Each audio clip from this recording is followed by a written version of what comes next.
I'm looking at the stats for at least, I think it's about in Cape Town, for at least 70% of locals have been pushed out of their spaces because people are raising the prices of properties for rent, for what.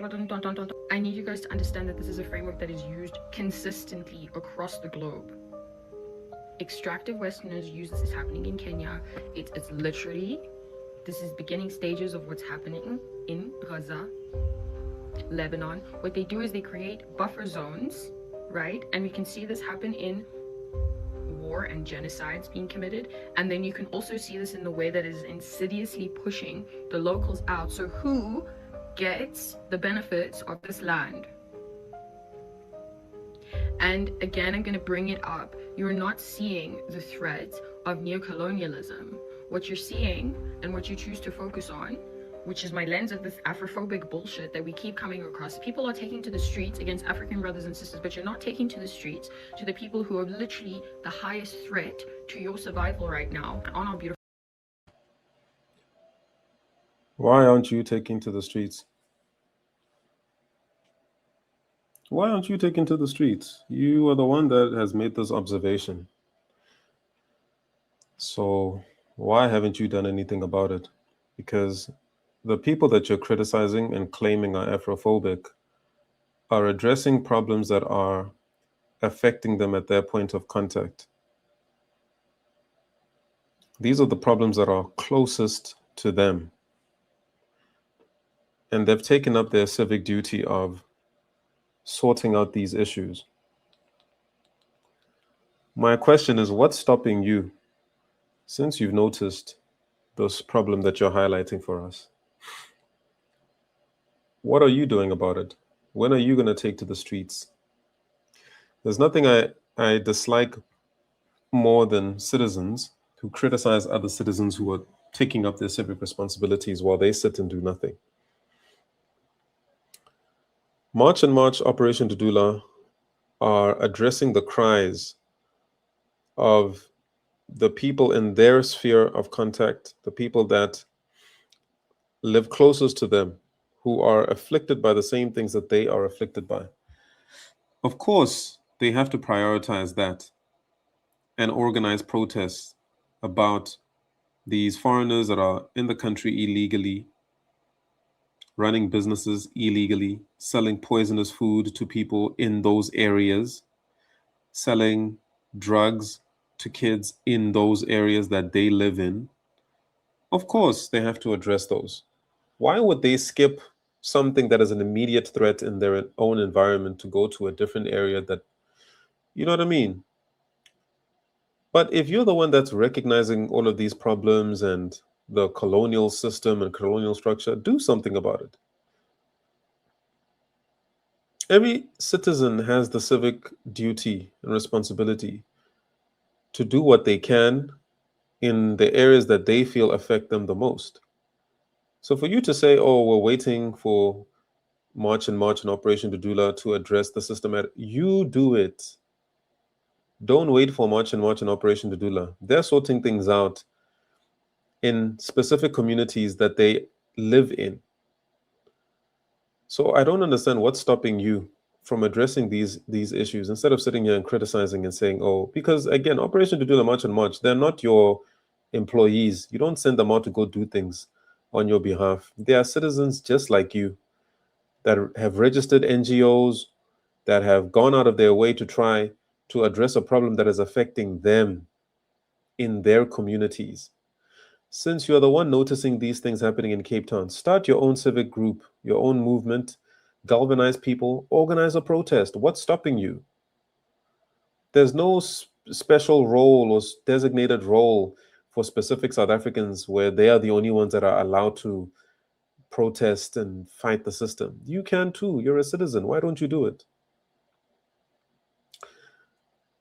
There seems to be a mentality among South Africans and Africans at large that protesting and taking up civic responsibility is beneath them, that they are too high above hitting the streets and protesting and fighting for their rights.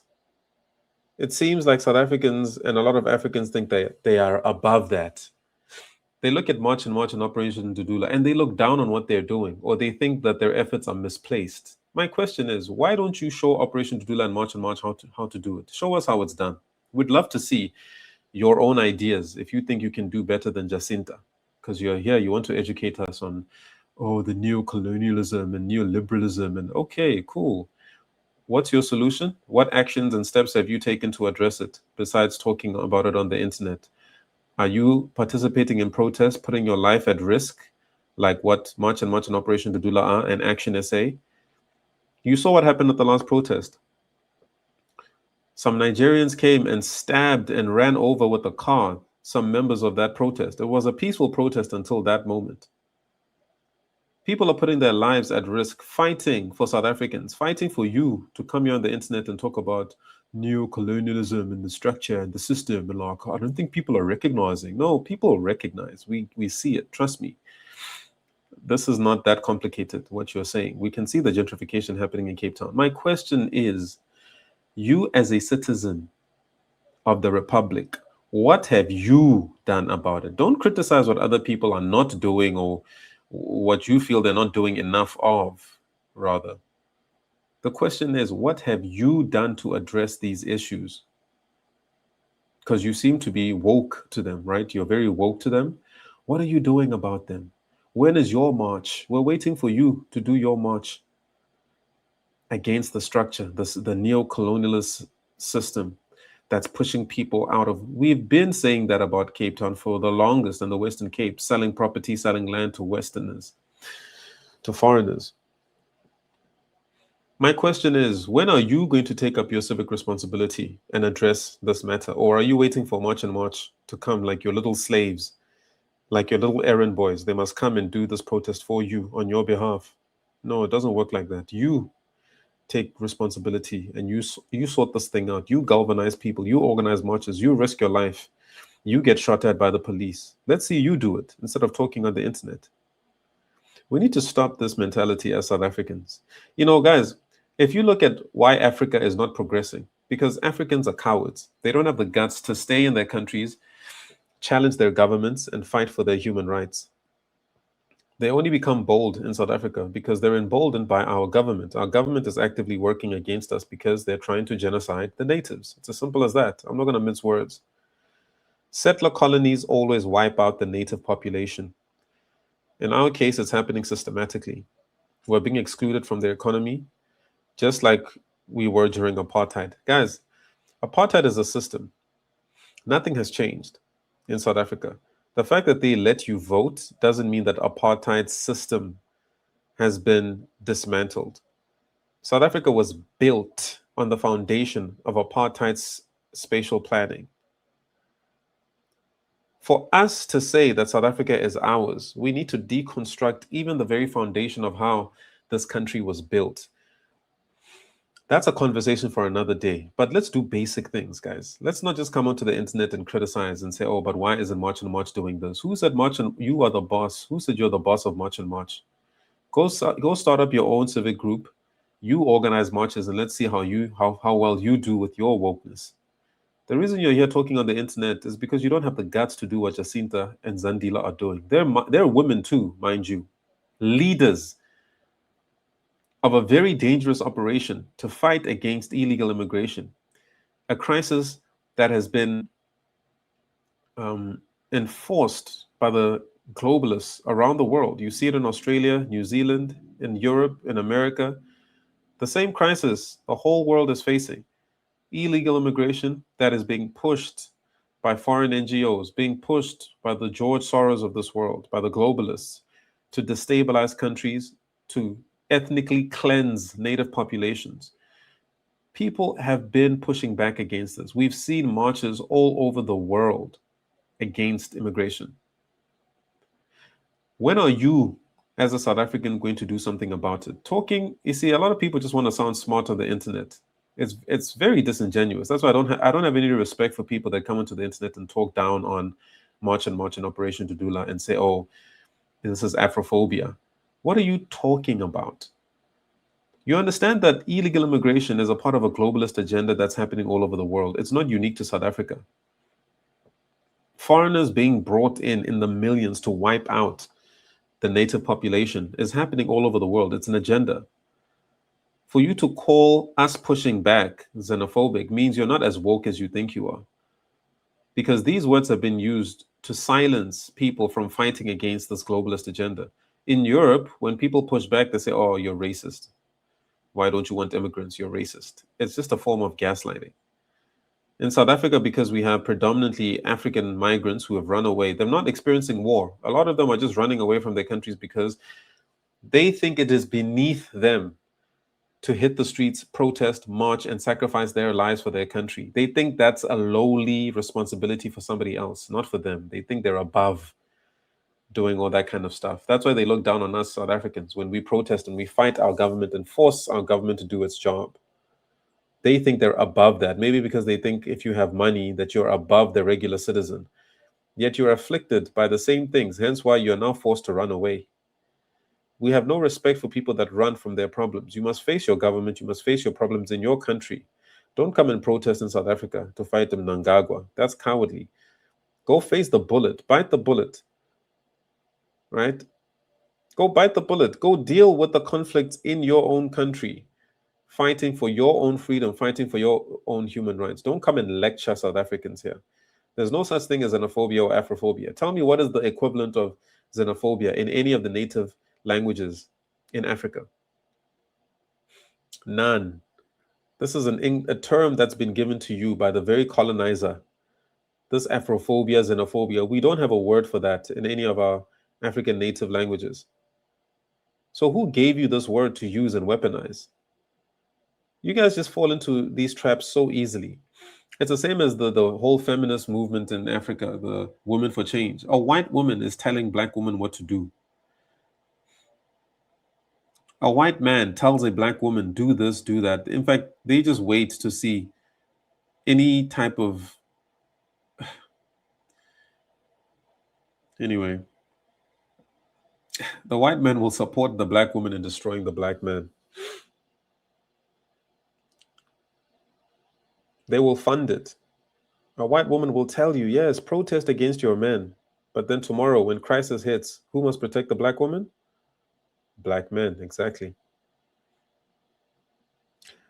So it's very funny when I hear these type of woke people talking on the internet, yet what are they doing? Are you on the ground participating in any protest? Are you organizing any protest outside of Women for Change? Because that one directly benefits you because it's a grift. You guys are grifting your way into benefits. But if it's something that affects the entire nation, the entire country, not just your own little selfish little groups, the entire country is benefiting from what March and March is doing because South African students don't have a place in school. Our grandparents and parents they're standing in the line all day at hospitals. They can't receive medical assistance, even though these are public hospitals that they're entitled to receive assistance from. You guys don't do anything or say anything about that. Foreigners are a part of the globalist agenda. They're a part of the colonial agenda, the great replacement. Foreigners are a part of it. They're pawns in it. So when we're protesting and fighting against immigration, we're actually hitting the government where it hurts because they're trying to use immigration to basically buy votes because they know that they've lost the confidence of the people. The natives don't believe in them anymore. We had 30 something years of this nonsense and we're trying to move on. They see that. Now they're trying to replace us with foreigners. If you were really woke, you'd understand how complex the situation is. It's not as simple as you're trying to make it seem right now. Over and above that, what are you doing personally in your capacity to address these matters? It's not enough to just talk on the internet. A lot of people just like to sound smart. They come online to sound smart. That's it. They make videos, come sound smart. You won't see them on the ground. You won't see them participating in anything that puts their lives at risk. So I despise this type of commentary on the internet from people who think that they're above patriotic South Africans or think that they're more educated than patriotic South Africans. You think Jacinta doesn't understand or know what she's doing? Jacinta has way more intel than you. Zandila, way more intel than you could ever imagine. What you think you know is a drop in the ocean compared to what they know and understand. They're on the ground, boots on the ground. They know what they're talking about. They know what they're doing. They know the legal framework of the country better than you. They know the constitution better than you. They have debates with ministers, things that you haven't even touched yet, but you're here commenting as if you're speaking about morons here. It's very insulting for somebody who has that we don't know to have done anything for the country to be criticizing people who are putting their lives at risk for us, for you, for your children to have a better future tomorrow. And if again, it sounds like you're a Pan-Africanist, which again, it just shows how unwoke you are because you don't understand how Pan-Africanism is a part of the globalist agenda to wipe out and erase indigenous cultures for this new global identity where we're all going to be made slaves. That's what you don't understand. You think Africans love you? You think Africans love South Africans? You people, you're far behind. Africans are in survival mode. They have no values, they've got no virtue, nothing. Theirs is to do whatever is necessary. Why do you think these same Africans come to South Africa to sell drugs to black children? Why do you think Nigerian men come to South Africa and target poor black girls that they can use for prostitution? Where's the Pan-Africanism there? Isn't that xenophobia? Why come from your country to our country to afflict and target black people in particular? That you call yourself a Pan-Africanist. You say one Africa, but you're afflicting your fellow black man. And then when we defend ourselves, all of a sudden now you weaponize this word xenophobia. We're not stupid, my sister, with all due respect. Maybe you should just join a march and have a conversation with the protesters to understand what it is that they're affected and afflicted by in their respective areas. Then you'll understand why this is such a pressing matter and why we don't care about Pan-Africanism or even the label of xenophobia, because we've had enough. You don't look like you live anywhere in the township where you're dealing with this influx of foreigners, because the township is being treated like a refugee camp where natives are not even being consulted. They're being forced to integrate with people whose backgrounds they know nothing about. Imagine how secure you'd feel in your little apartment if you were bombarded and flooded with people from all over the freaking continent.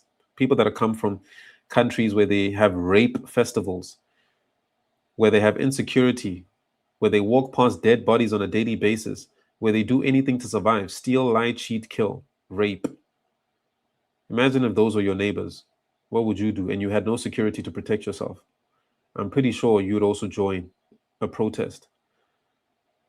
But here you are in your nice little apartment, criticizing movements that are actually doing something to fight for a better future for you. Guys, I urge you, don't take people like this seriously on the internet.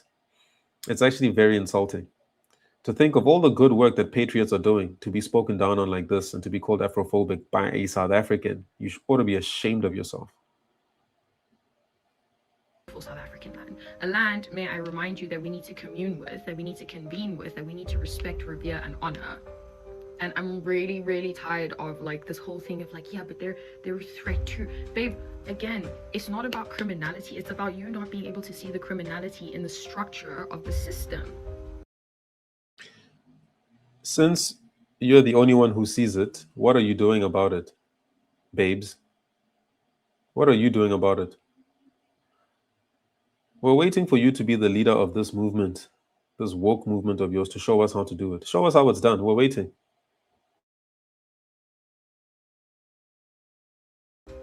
This is the problem. You're unable to recognize when you say foreign. What do you mean by foreign? What is your definition of foreign? The root of that shit is because of Western influence and neo-colonial influence. Money talks. Are you looking at the structural imbalances? This shit is being infiltrated by techno-fascists. The pattern is the same. I need you to know that the pattern is the same. It is very insidious, and you don't start uniting with other Africans. We're going to be put into a situation where the divide and The fact that you said if we don't start uniting with other Africans tells me that you really don't understand what's going on in these African countries and the type of people these Africans are. They can't even unite with themselves, their own people in their own countries, and you think they will come here and suddenly change and unify. Unity implies that we're uniting behind a particular cause or a value system. Our value systems are not compatible. Just because we have the same skin color does not mean our value systems are the same. I wish people could understand this. We're being spoken down on. Like, she's so condescending. Like, oh, babes, I need you to understand. As if we don't already understand these things. My question is, what are you doing about it, or what have you done about it? We're waiting to see. When are you going to risk your life to do something radical that will bring change? Not even risk your life, right? Okay, take the academic route, go through the system. Let's see how you do it. Because, mind you, everything March and them are doing is all legal. It's all in the Constitution. We're exercising our rights. What method do you have? Because the system in South Africa is corrupt right down to the judiciary, the High Court. So, what are your fresh ideas? Let's hear, since we don't understand neo-colonialism and neo this and neo that. We know these things. But sitting down, learning terminology off the internet is not going to change anything. What solutions are you bringing to the table that are better than what patriotic South Africans are already doing right now? You mean to tell me March and Action SA, Herman Mashaba, these people don't know what they're doing? Lanka has gone to such a point where no one gets anything. You're showing your fangs to the wrong people. The wrong people. That's what's so frustrating. Tap in. Tap the fuck in. You lock in. If somebody's selling drugs to your child, who are you supposed to show your fangs to? You're supposed to deal with the immediate threat and danger in your area first, before we can deal with the systemic one. The systemic one is a lot more complex than what you think. You need a lot of momentum and trust from the public to even try to bring down an entire system like that. But first, you must tackle the problem that is right in front. If somebody breaks into your house and they're threatening your life, you can't be worried about what's outside, saying, oh, but where's the security guard? Your life is in danger right now. You need to respond to that immediate threat right now to save your life before you even go outside to go look for where the security guard is supposed to be. This is what you people don't understand. You're speaking from a place of privilege. You don't understand what people who are afflicted daily by these foreigners are going through. You've got no idea. That hence why I say join a protest, join a march, join a civic group so you can gain some perspective, because that's what you're lacking. And then I understand it's because you're young. So you're also speaking from a place of inexperience and just a lack of perspective.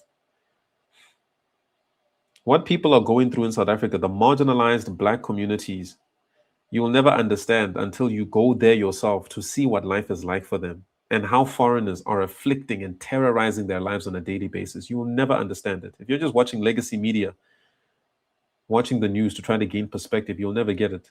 You'll never understand. You'll always be confused about this topic. Join a civic group. Have your boots on the ground, hands on deck, working with the community. You will understand once you do that. Stop criticizing before you fully understand. So we don't lose our land.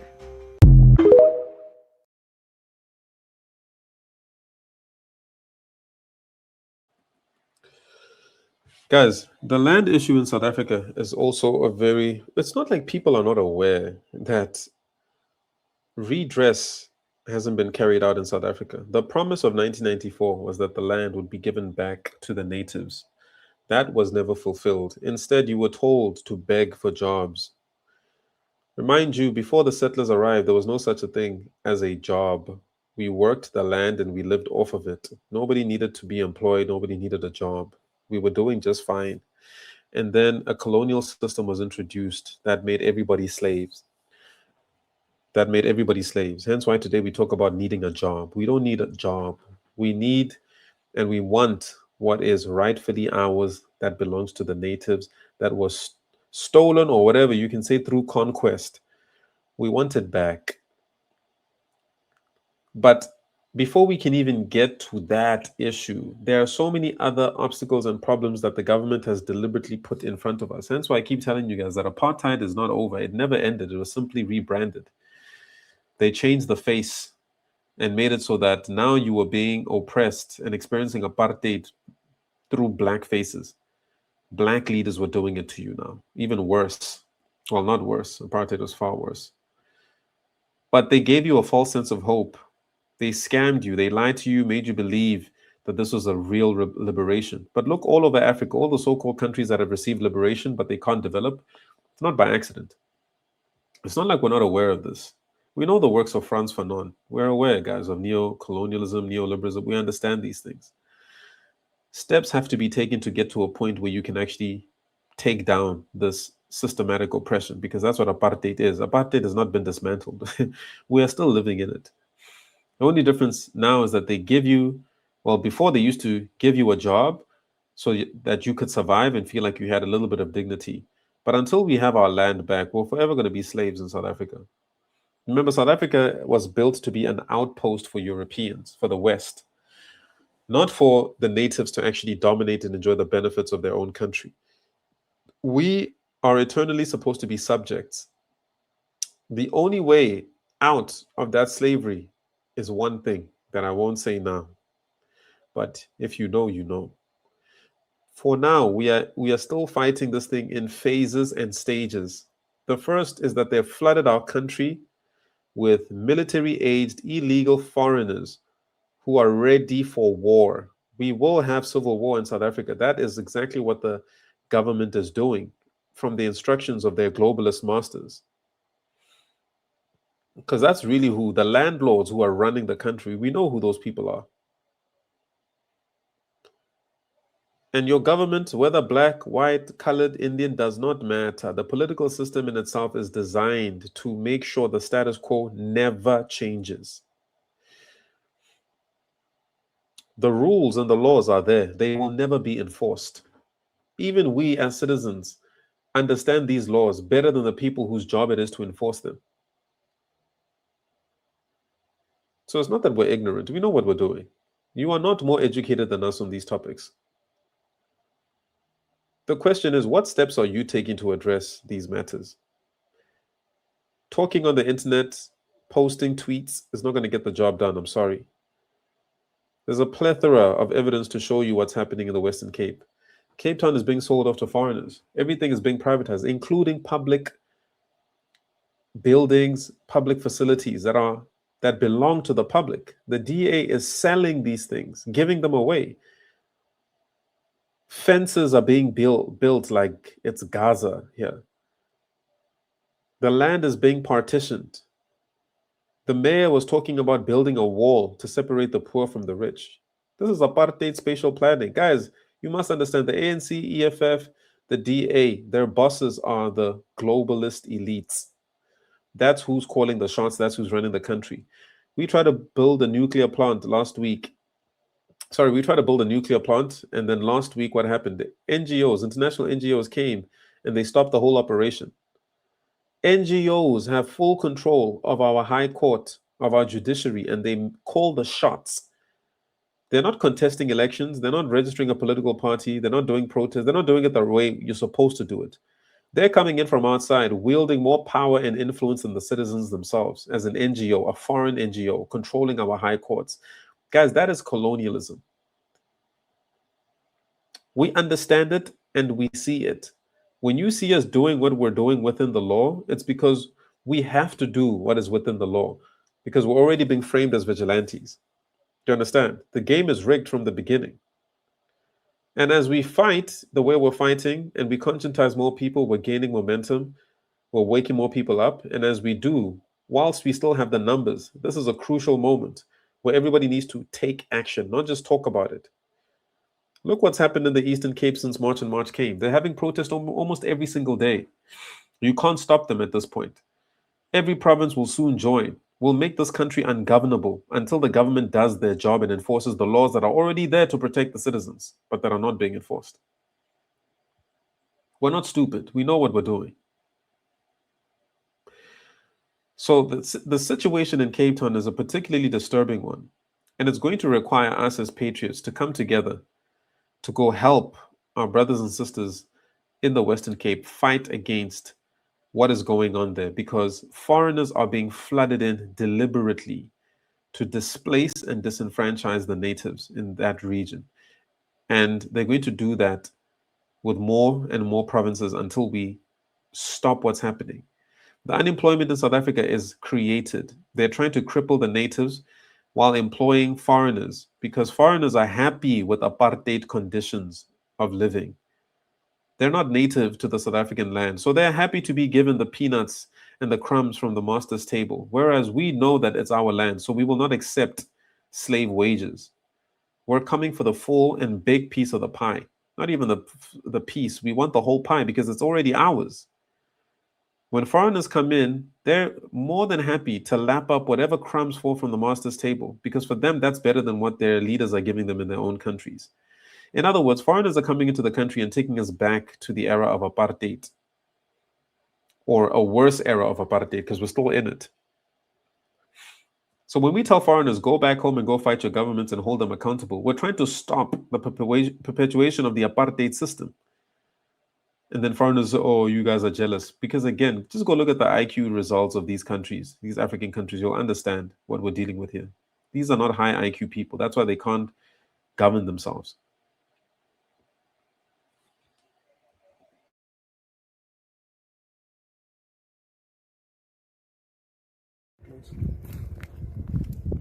Yeah, look, I'm here in Houtby. You can see, if you see here, you come closer, you will notice that this is how Israel and Palestine fence has been built. This is a fence that has been built, and you can see it's an electrical fence, and within the fence there is a barbed wire. There is a barbed wire. And you can see there are cameras there. You see there are cameras there that they are looking what is happening here. You know, if you check at the back where I'm standing, you will see that there is a mountain. You see, this is a mountain. A mountain. I mean, tell me, this is a mountain. So children that grew up here in this area, children that grew up in this area, you can check here, you can check the ocean. Now they do not have an access to the mountain anymore. These children do not have an access to the mountain. I mean, they say a rich Zionist guy bought this land. I mean, guys, if you think what is happening in Gaza, in Palestine is far. This patriot is 100% correct. And trust me, the DA is allowing this to happen because one of the strategies that the apartheid system is implementing is making us believe that we inherited the state post 1994, and through the state, that we can use the state as a vehicle or as a technology that can allow us to affect the changes that we want to see in the country. The state has done none of that. We inherited nothing, essentially. And now everything that was built and created through the slave labor of Black South Africans during apartheid and through the colonial era is being, that used to belong to the state, is now being sold to private entities to undermine our efforts and the efforts of our ancestors who fought so hard to have access to these things. Now they're just being privatized, which is basically the same thing. It's apartheid, but just in the private sector form. Before, apartheid was in the public sector, it was a part of the government. Now it's been privatized. And because of that, we are still in the same position that our ancestors were in before, where we are being excluded from the system, excluded from land, excluded from resources, but used for our labor. In fact, now they don't even need our labor because they're bringing immigrants in to be their apartheid slave labor. And these foreigners are happy. They say they're contributing to the economy. Just low IQ foreigners, low IQ. They don't understand anything about that's.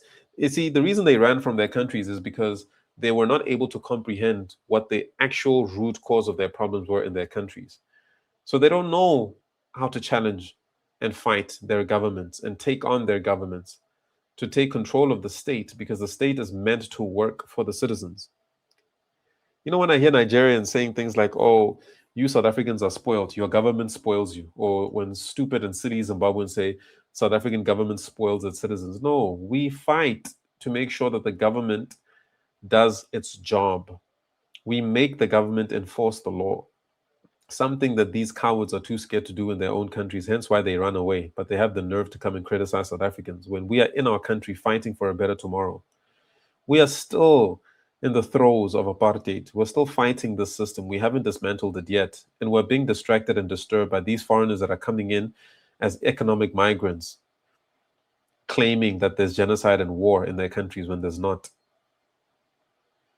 Foreigners must go home, be brave, and face their governments while we also face our governments. That's the only way Africa is going to be great.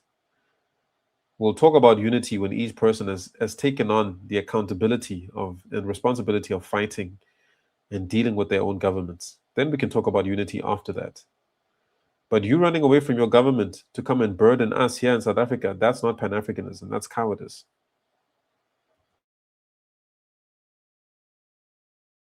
It's happening right now in South Africa. It's happening. This is happening. Exactly, this is Gaza. This is how Gaza is dividing Israel and the people of Palestine.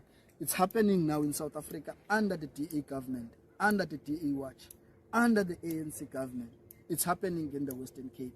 So when we say to you, Israel is in charge in the Western Cape and Israel is taking over the Western Cape, we are not talking stories, or we're not making fairy tales. We are speaking reality. This is happening. As you can see, just come closer. You can see the cameras there on top. You can see for yourself. So, good South Africans, wake up before it's too late. Thank you very much.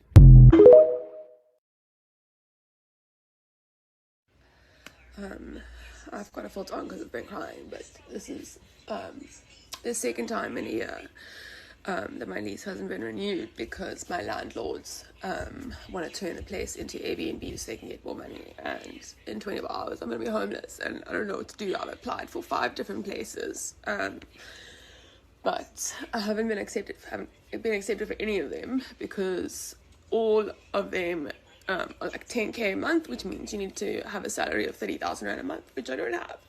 And I'm not the only person going through this right now. And if you think that Cape Town doesn't have a housing crisis, you are so wrong. Because I just want a home for me and my daughter. And I mean, she's crying about what Black South Africans have experienced for 400 years, being displaced from their homes, not having a roof over their heads, not having access to land. That's what it feels like. She's only crying now. We've known this feeling for centuries. I'm just glad that at least now some white people are gaining a perspective into what we've been fighting for. And so they can now join our struggle with the full understanding of what it feels like to be displaced from your home, from your land, and to essentially have no form of security, no shelter. Shelter and security, these are basic needs. And she mentioned the fact that she had a daughter as well. Now imagine what life must be like for Black people who have experienced this for centuries, who trusted the ANC and were betrayed by the ANC. So, guys, we're all in this thing. We're all in the same boat. And it's time for everybody to take up their civic duty. Stop waiting for a savior. No one's coming to save you. You must save yourself, save your community. Don't wait for Jacinta. Don't wait for Zandile. You form your own NGOs or do whatever. You guys come up with your own strategies, man. You guys are smart. And figure out a way to fight what this government is doing, to fight what the DA is doing. Because the DA, yeah, it pulled the rug from under your feet. White people and colored people in the Western Cape specifically, because you thought that that political party was for you. That party is a Zionist organization. It's there to serve the interest of Israel. They're funders. Doesn't care. Doesn't give a damn about you. Same as ANC. They're a part of the globalist agenda too, EFF. They all answer to the same masters. They don't care. They don't care about the citizens. In fact, they're trying to wipe away and scrap native identity, ethnic identity. They're trying to cleanse ethnic identity, remove it, and make what they call global citizens. That's the agenda. The 46664, that Mandela global citizen thing, that's a massive agenda being pushed from South Africa. You guys don't realize the plans that these people have for South Africa, very dangerous, and we must resist, even if we have to die. Rather die being brave than live your whole life as a coward. Stand on something, have a spine, have a backbone. It's so hard. I'm busy packing up all my stuff now, and I have to be out by tomorrow night, and I still don't have anywhere to go. To be fair, we need more white women tears. White women's tears are very powerful. I'm not undermining the pain that she's experiencing right now, but I'm just saying, if in this fight, we need all the weapons we can use. White women's tears are some of the most powerful weapons in this world. When white women cry, the world stops. So please, white women, make more videos crying on the internet about what the DA is doing. We actually need your tears now, for real. I'm not even trying to sound funny. We need white women's tears. That is a very powerful weapon. It's going to get the attention of the world, and the world's going to want to find out what's wrong, what's going on. White women are crying. Let's please try to understand what's the situation. You see what Elon Musk is doing, spreading all this propaganda about apartheid 2.0 against white people. Yet white people are more economically well off now than they were during apartheid. There's no oppression against white people. Of course, BEE is for the fat cat elites, but remember, BEE was not founded by a black person. It was white people that wanted to make sure that they maintain the status quo. They maintain the power. So they said they'll break off a little piece of the pie to the black elites by giving them shares. BEE in itself is a tentacle, a structure of the apartheid system.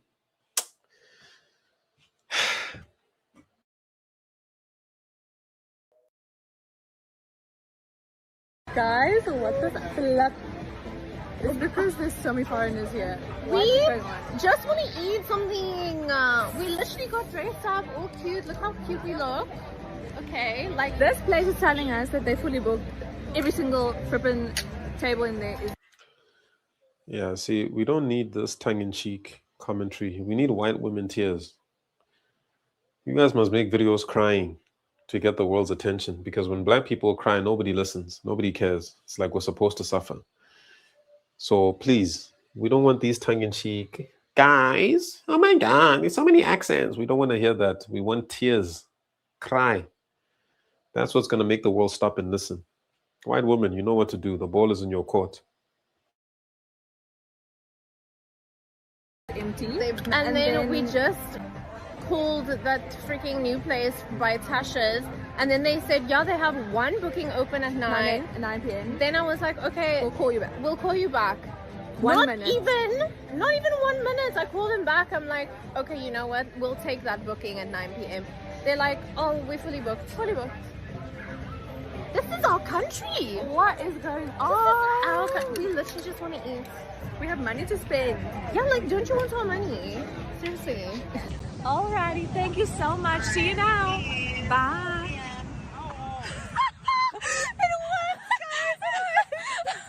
Okay, so we're gonna get there now. She's gonna have to continue this American act. Yeah, I didn't think about that. I can't speak in an American accent very well, so I'm gonna do a British accent. It's the only way we could get a booking.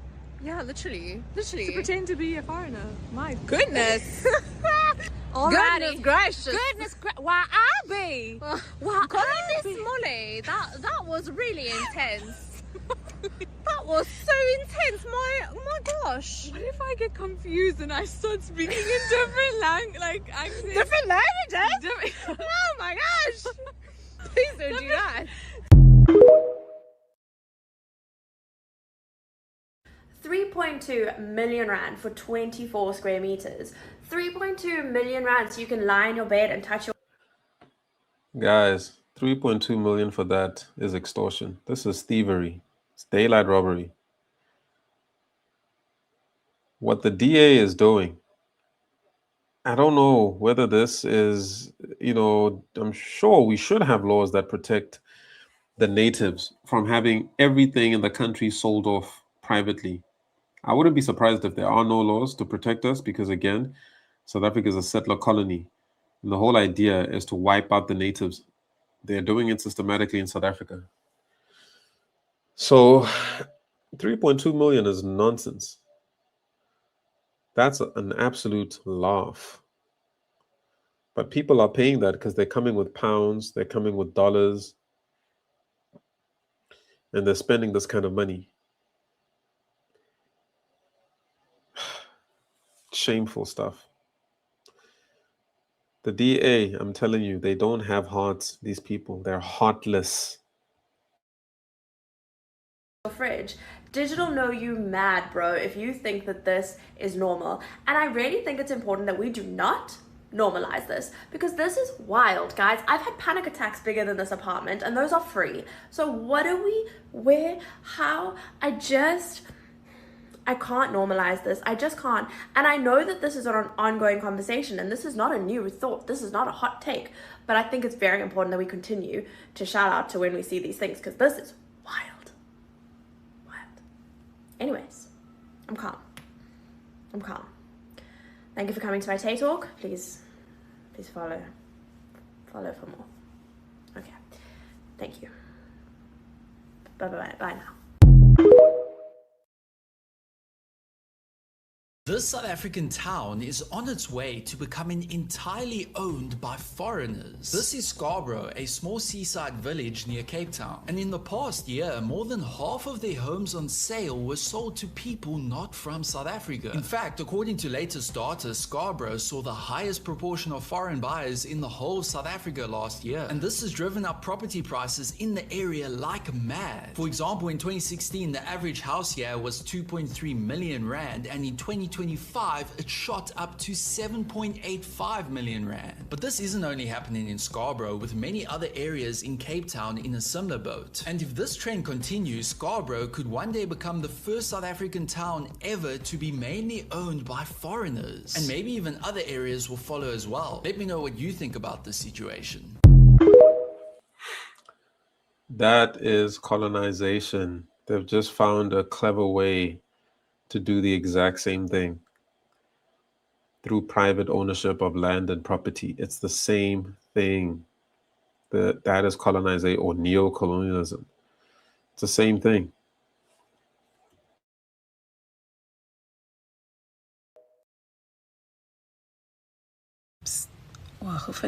How then does the DA address, a very, very long period of historical injustice?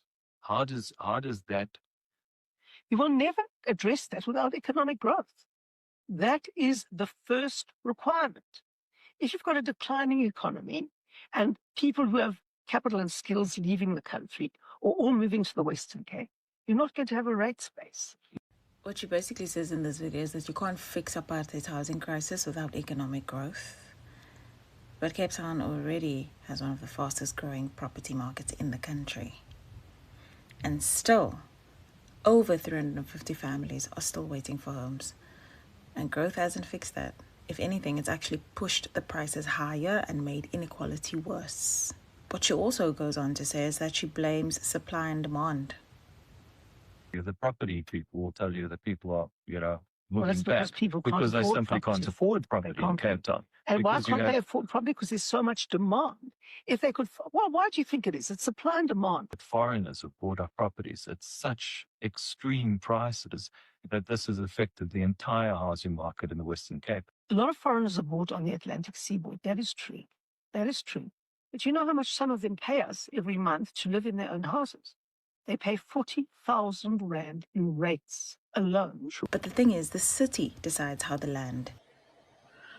I mean, Helen Zille is not a very smart individual. She literally said, yes, I know that this is wrong. I know that it's immoral. But hey, do you know how much they're paying us?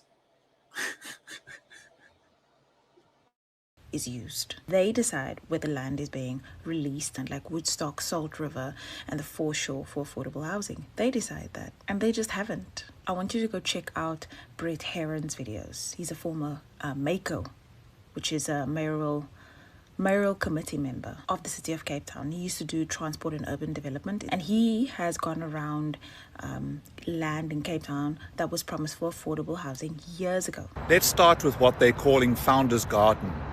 It was released or announced for release about 2 weeks ago as the Founders Garden project.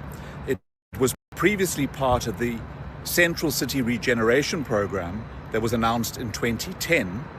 It was re-announced for social housing in 2016, and then it was announced that the provincial government cabinet had released it for affordable and social housing in 2019. So it's basically been announced 4 times with not a single brick being laid. That's not an economic growth issue. That's political choices. It's the city of Cape Town refusing to use the tools that they already have and the land that they've already zoned to actually reverse spatial planning. Check out this video that I made about the situation in Cape Town, the spatial planning, and how they're just avoiding actual accountability. And what you should do is send this to your DA voting auntie, gogo, mother, and tell them that the city of Cape Town never cared about them. They're gaslighting them.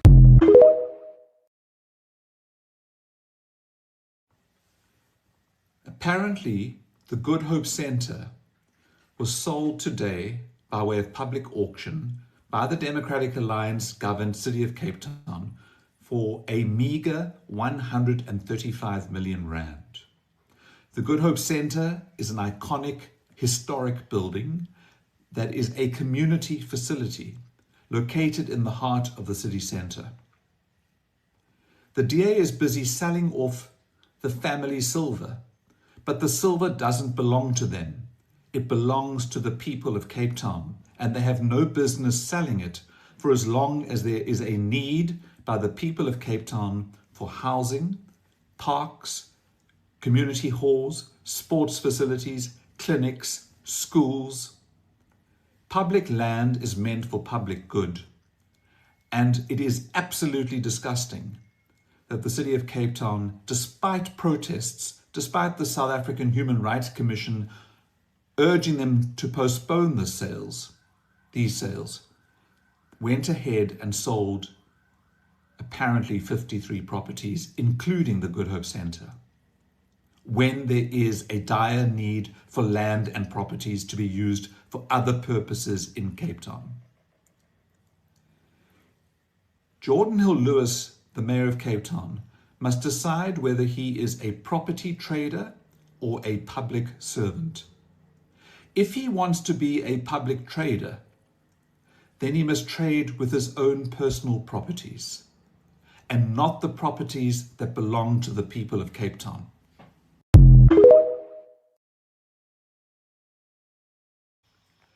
We've discussed my view that Jordan Hill-Lewis, Mayor of Cape Town's vision for the portion of the N2 from the airport approach road heading into the city centre is a wall, he says, which will create a safer use of the N2 highway, but which many of us believe is mostly about hiding the informal settlement that will be behind the wall.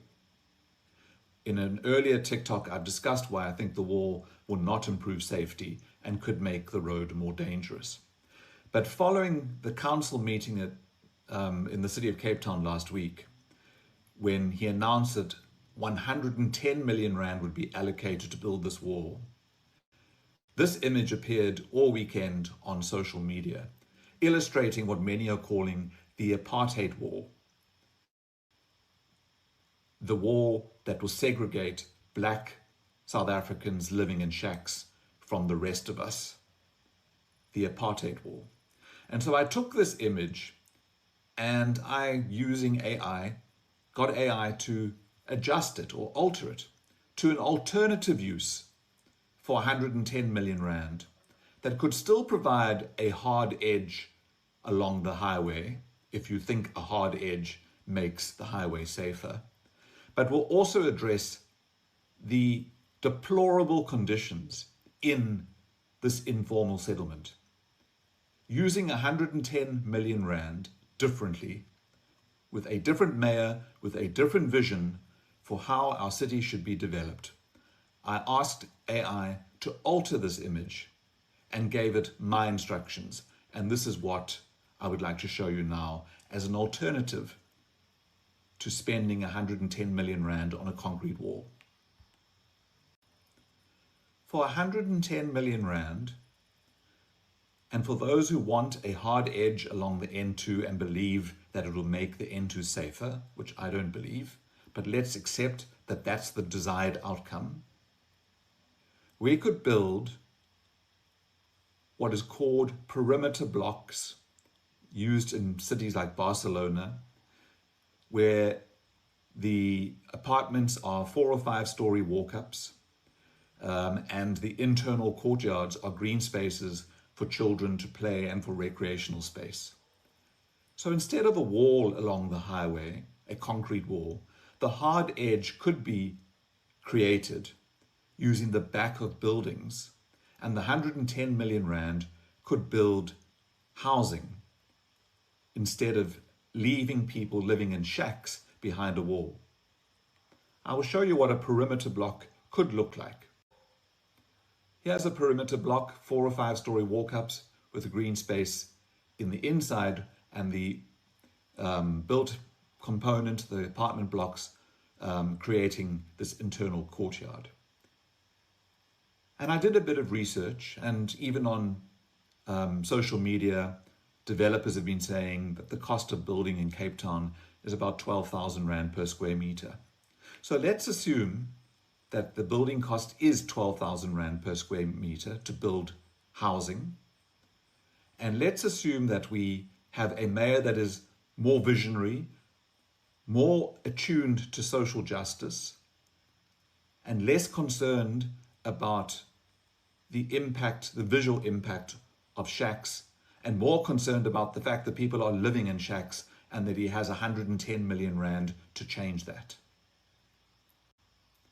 For 110 million rand, we could build almost 160 two-bedroom units, homes, formal dignified homes, built in 4 perimeter blocks, creating green spaces, proper housing, and 160 housing units. These units would be approximately 55 square meters in size. That is bigger than an RDP or B&G house. B&G is the new word for RDP. So there is a better solution for creating a hard edge along the N2, and that's to take the 110 million rand and build 160 residential units, replacing shacks, in decent perimeter block style apartment blocks with green spaces in each courtyard, and where people will have 2 bedrooms, a bathroom, a living room, and a kitchen in a 55 square meter apartment. Right, to the Western Cape now, because homeowners in Cape Town are saying that rising municipal valuations as well as tariff hikes are making their properties unaffordable. Those with homes valued above 2 million rand are hardest hit, with some fearing they may have to sell. Nasipi Sami joining us live now with more on this one. Nasipi, just detail this for us. What is going on exactly? What has created the spike, this issue, and the reason that some may need to sell their homes? Good morning.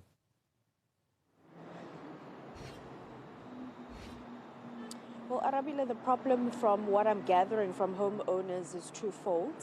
Apart from the fact that there's rising costs, the municipality also has increased tariffs.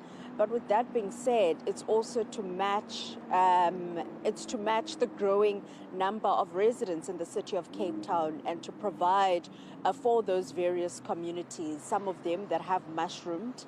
And as you mentioned, Cape Town homeowners are saying that they are feeling a dual pressure, and that is due to the rising costs, but also to the stricter enforcement that they have been seeing.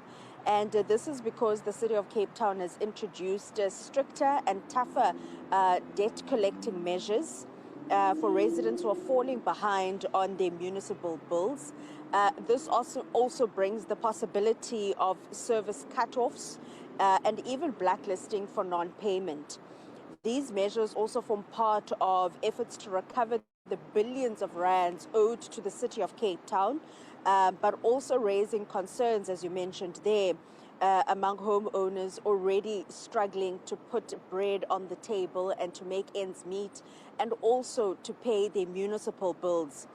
Those services, or rather the billions that are owed to the city, close to 5 billion, are very essential to the City of Cape Town in that money being ploughed back via services to various communities in the City of Cape Town, particularly those disadvantaged communities that require roads, the closure of potholes, including street lights and houses. But with that being said, some of these residents that I've been able to speak to, or homeowners, are saying that with the sharp increase of daily living and the fact that salaries have not gone up, they are now finding themselves in very difficult positions and having to have difficult conversations as well as to how they're going to maneuver this particular period. Nasipi, thank you so much for giving us an update on this story. And I think residents out of the Western Cape, specifically Cape Town, will want to know more on this one. We'll try and share as much as we can. Nasipi Same on that story for us. White people in Cape Town complain that they are being gentrified by the DA. £2.5 million rand home in Johannesburg if the DA implemented the exact same system they have in Cape Town. So firstly, on paper, it looks like the rates is much more in Johannesburg than is in Cape Town. So the property rate is 0.62% in Cape Town versus 0.92% in Johannesburg. And this is tied to the property value.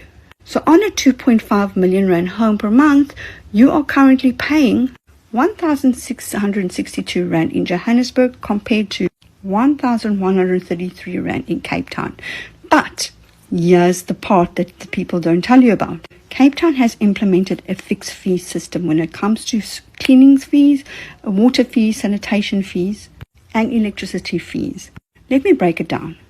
In Cape Town, the water fee is 548 rand compared to 212 rand in Johannesburg. The sanitation fee is 548 rand in Cape Town and only 50 rand in Joburg. Electricity is 339 rand in both cities. The cleaning fee in Cape Town is 548 rand compared to 210 rand in Joburg. Cape Town residents pay a total of 1,980 rand compared to Johannesburg 810 rand for those fixed fees. That's on top of your property rates. So Johannesburg, who has to pay the 1,652 rand, has to now pay the 1,980 rand fixed fee on top of that. So that would mean the current total that they would pay with the rates plus the service fee that is now currently 2,400 rand on a 2.5 million rand home will be increased to 3,200 rand with the DA's fixed fee model. So the middle class is going to be affected the most. The DA keeps on saying where they govern, people live better. And this has been the exact opposite for people that actually live in Cape Town. Let's keep the DA out of Joburg, please. Out of where I live, I'm not even kidding to you when I say that 90% of the people who live in the building, they're not South African. They are short-term tourists coming in and out of the city. And I just think the hostility that is happening in the inner city now, you see these videos go up on social media every single day, people saying, well, we're coming in and we have to pay to book a reservation at this restaurant, but then the tourists are not being booked to pay. Simple things like the Virgin Actives now increasing their prices like tenfold in the area. I've had to cancel my Yes. And putting in all these new amenities like sound baths and ice machines, and then local Cape Townians saying we didn't ask for that. And so it's these issues, like little by little, people are getting pushed out by their city. And the difficulty is, before it was middle and upper middle class people who didn't want to look at the realities of poor Cape Townians to say, oh, no, that's not my struggle. But now it's affecting them. They themselves are getting priced out of the city. They are being affected by the tourists.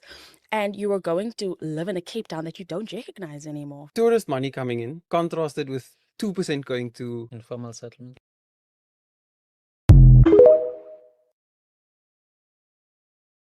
Ngicela ukuthi sihlebeni sikhulumeni, because I feel as though ukuthi abanye bethu we don't realize ukuthi social media is not a real place, and that reality is reality, and that abanye bethu, when we have conversations and we see certain people moving a certain way, we don't understand the economies of scale.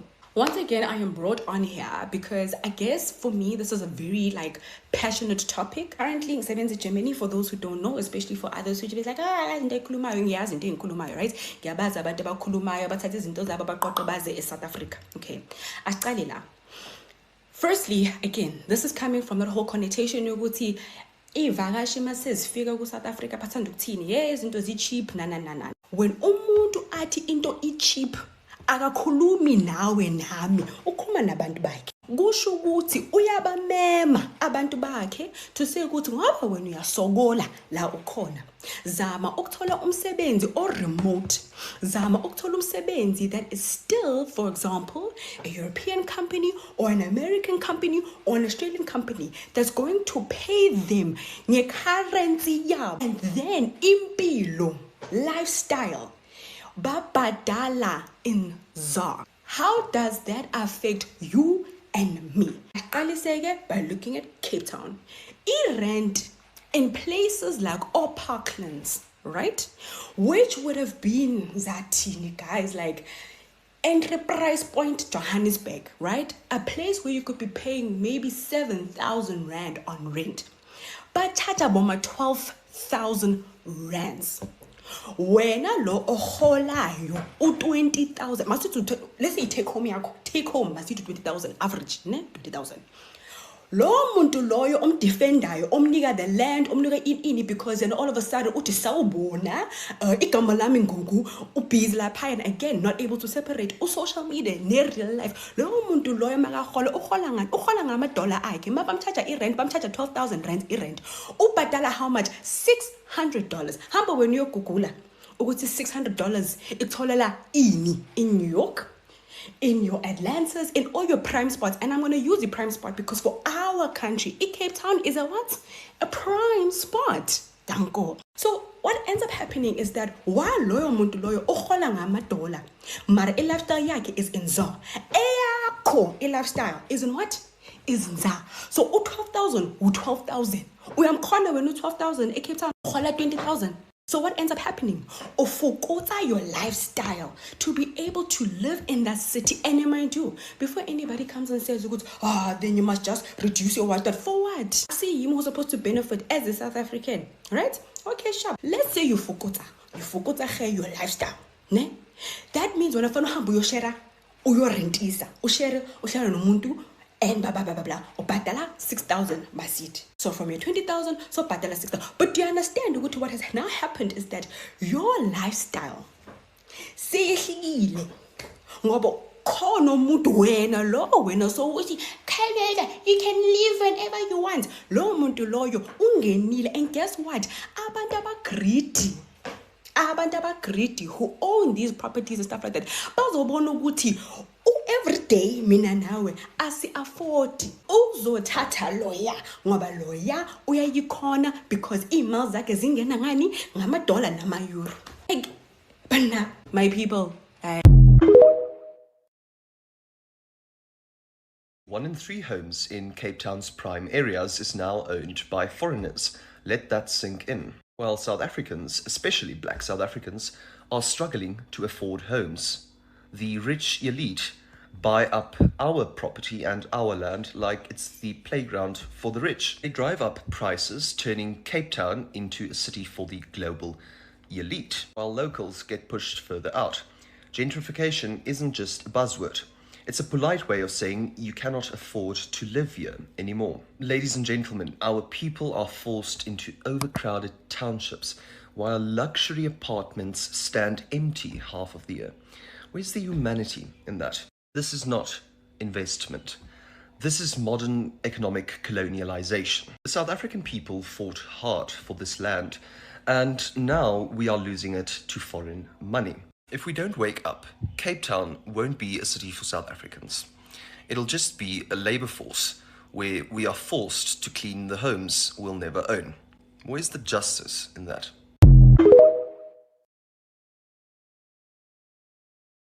Let's talk about gentrification for a second, right? Especially in the context of Cape Town. Obviously, this is happening all over South Africa, but I think we're a bit more familiar with what's going on in Cape Town. And if you're not, I'm going to break it down. Now, first of all, let's define gentrification, right? So gentrification is basically the process of where you look at a specific community and you realize that, no, I want to develop it. You know, investors go forward and they're like, I want to develop it. I want to turn it into a tourist attraction. I want to focus on, pushing prices higher to the point that locals are pushed out of their own houses because they have to pay twice the amount of rent.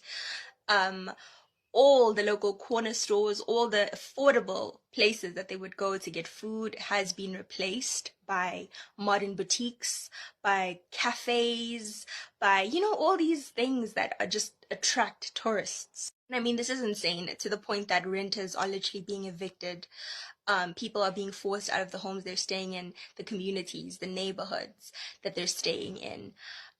Solely because you have your Airbnbs, you have your booking.coms that are taking up so much of the property already, where a lot of Airbnb and homeowners see that Airbnb services actually gets you a lot more money than just asking someone for, a monthly rent.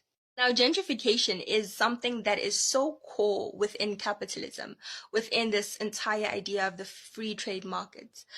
It is so inherent to it that it is borderline. No, I'm not even going to say borderline because it is a form of neocolonialism. It is an extended form of apartheid spatial planning with the new cute word of no, it's investing, it's gentrification. And now this is only going to get worse in 2025 and from year afterwards, because people are literally being pushed out, like I said, out of their communities, all in the namesake of the government, GNU, by the way, saying that, no, we need to attract more investors. Cape Town is it's our place. It's where people come.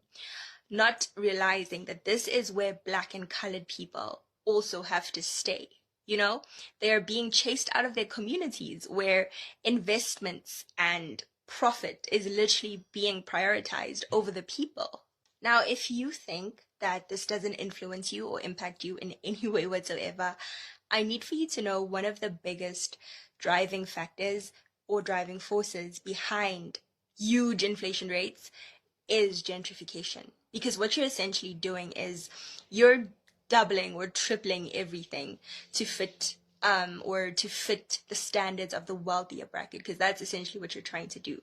You're trying to get wealthier people to move into these neighborhoods that once catered to working class persons. So this also automatically means that you drive up not only the rent prices, but it means all the amenities surrounding that area and probably the areas adjacent to that, the healthcare, the transport prices, everything goes up too, especially because of the tax increasing as well. So this new legal form of neocolonialism in the name of investment, in the name of bringing greater opportunities to South Africa so that it's finally recognized by the world, it is doing nothing but shooting us as South African citizens in the foot. And I feel like we need to teach ourselves and raise awareness about things like this so that it doesn't happen. The more we just let things like this slide, the faster we are breaking our own backs and the backs of our loved ones in the long run.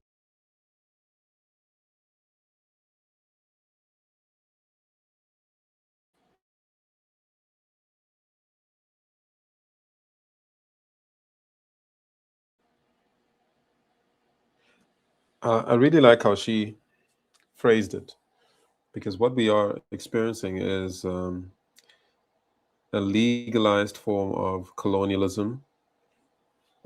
Hence why I said the educational system actually does nothing to educate people, it just makes them dumber, in all honesty, because people lose their capacity to think critically for themselves as to what's actually going on around them in the world. They're thinking in terms of what can I study to get a job, rather than what can I study to change the status quo? Because the status quo right now has found a way to legalize colonialism, and they've done it through the educational system. They literally taught it to you, made you accept it as something that shouldn't be questioned, because, well, that's what the market dictates. Like what Helen Ziller was saying, it's supply and demand. They just hit you with these catchphrases to justify colonialism, and nobody has the wherewithal to really question what they're hearing or really break down the system. We've lost the capacity to think critically about our world. And so while we're being brainwashed with this educational system, we have become more tolerant of oppression. This is why we need to create our own schools with our own curriculum in our indigenous languages, because the fact that we call ourselves free, but we're still being educated in English and Afrikaans as the primary mediums of instruction in the country shows you that the apartheid system has not been deconstructed. We are far from where we need to be.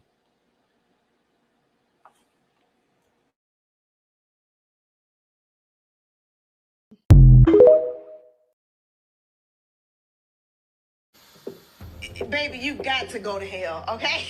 Like, the faster you do it. That video hit me hard because it's absolutely true that most people, even people who are passionately opposed to apartheid, don't realize exactly how bad apartheid really was. There are so many untold stories, so many people who never got justice, so many people who were killed, and nobody was ever held accountable for what was done to them. But I want to tell you about a specific episode in the apartheid saga, which was called Project Coast. And Project Coast was a secret chemical and biological weapons program that the apartheid government ran starting in the 1970s during their involvement in the so-called border war, the war in Angola against communist forces up there. So during that war, South African government was fighting against Cubans, and at one point they took some Cuban soldiers prisoner and took control of their truck, found some chemicals in it. It actually turned out in the end to be an embalming truck for soldiers who'd been killed. But they therefore assumed that the Cubans had chemical weapons, and that provided the inspiration for South Africa to set up its own chemical weapons program. So from the 1970s, the apartheid government was developing or trying to develop chemical weapons. Thankfully, they were actually incredibly incompetent. At one point, one of their scientists was actually started trying to manufacture MDMA at his own house using chemicals that he had stolen from the government, and he burnt his house down. So that's the kind of people we're dealing with. They were just ridiculously stupid, incompetent, and evil people.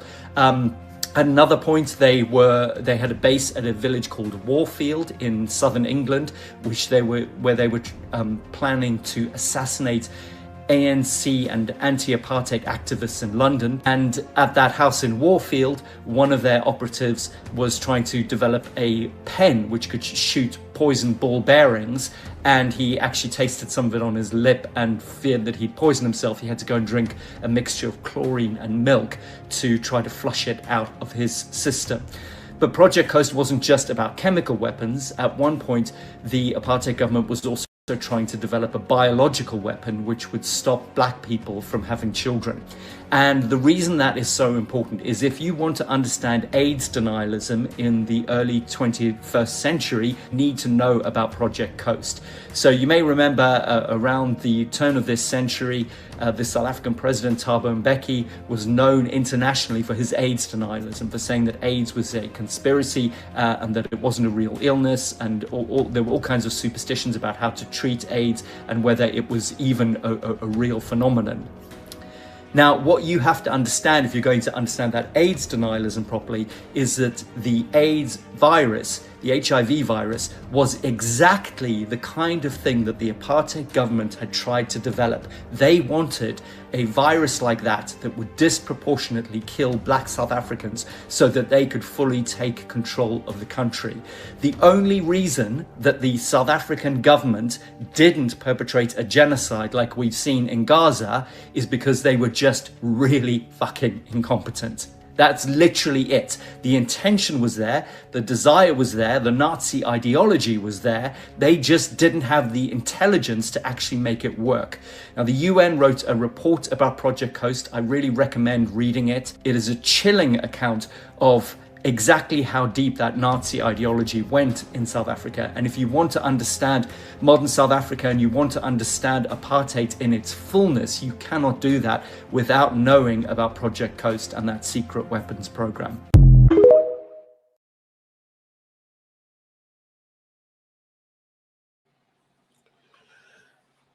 Guys, we still have to really unpack the apartheid era and the colonial era. We haven't scratched the surface on the evil that was planned against us and how dismally they failed to destroy us, to genocide us. They're still at it, though. They're still at it. And the fact that it's taking them so long to try to wipe us out and they keep failing gives me confidence that there is something special about Black South Africans. Maybe it's because we are the first people, the so-called Khoi and San that they try to mischaracterize and say, no, it's colored people, but not blacks. Blacks are Bantus, as if they know more about us than we know about ourselves. We know that we're the indigenous people of South Africa, Gebarwa, what they call Khoi or Kwe, right? They've written extensively to try to erase our history. And this is why it's also important for us to write our own history, record our own history as Batwabatu in our native tongues, not in English. But all of these videos, about what, an hour long, of people responding to the effects of this apartheid that is continuing in 2026. It hasn't stopped. It hasn't been deconstructed. And this genocide against native Black South Africans that is continuing. And yet they're still struggling to destroy us. We are such a resilient group of people. We refuse to die. And I want us to maintain and keep up that spirit, Black South Africans, coloreds, Indians. Let's all fight together. White people, like I said, we need your tears. White women, please get to crying on the internet. Let the world hear us out through you. Because if you guys cry on the internet, they definitely will stop and listen. We need everybody with all their faculties and their abilities to help in this fight. Because the natives of this land are under a genocidal attack. And if you have any heart or compassion, you should side with the Black South Africans and help us in this fight to regain our dignity, our land, our identities, our history, our minerals. And like I said, the illegal immigrants that are being brought in by the colonial masters are being brought in to distract us so that a buffer is created before we address the core issue, which is systemic colonial issue.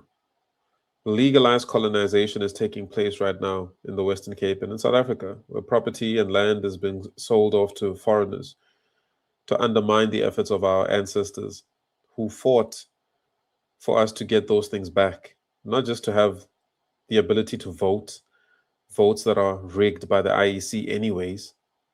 That's not what our ancestors fought for. We are yet to be given what we truly fought for. BEE is not giving us back our land. BEE was created to make a few Black elites rich for being sellouts. So guys, I hope you see, if you're an international audience member, I hope you see the extent of what we're dealing with here in this country. Don't believe legacy media. You know, by now you should already know that they're liars. Get your source of information directly from us, the people who are on the ground fighting these things every day, risking our lives. So guys, that's all for me for this video. I'll be back with another one pretty soon. Hopefully I can go back to back. We'll see how things go. If not, I'll be back in a few hours time with another video. I love you guys. Appreciate you for watching, and stay informed, stay on top of the intel, and most importantly, take up your civic duties and stop waiting for a savior. You go fight, you form your NGO, you organize your own protest in your communities and join the fight. Don't wait for a savior. Don't wait for Jacinta or Zandida to come and save you. Those are just regular South African citizens just like you are. Take up your own mantle, take up your own responsibility for the country and fight. If you're going to die, die for a noble cause, fighting for the freedom of your own people. Don't be a coward. So that's all I've got for you guys. I appreciate you for tuning in. Until next time. Hi, Beborok. Sharp.